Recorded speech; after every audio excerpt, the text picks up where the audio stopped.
অথর্ববেদ বেদের শেষ, কিন্তু সবচেয়ে বাস্তব। এখানে ঈশ্বর শুধু পূজার মূর্তি নন, বরং প্রতিটি জীবনের অংশ। এই বেদ শেখায় কিভাবে মানুষ সুস্থ, শান্ত আর নিরাপদ থাকবে। যেমন কিভাবে মনের ভয় জয় করতে হয়, রোগ সারাতে হয়, আর অশুভ শক্তি প্রতিরোধ করতে হয়।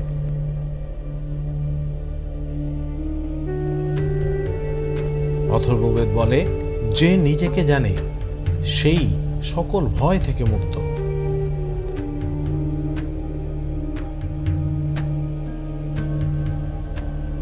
আমি বেদ থেকে বলছি, প্রাচীন জ্ঞানের আধুনিক রূপে।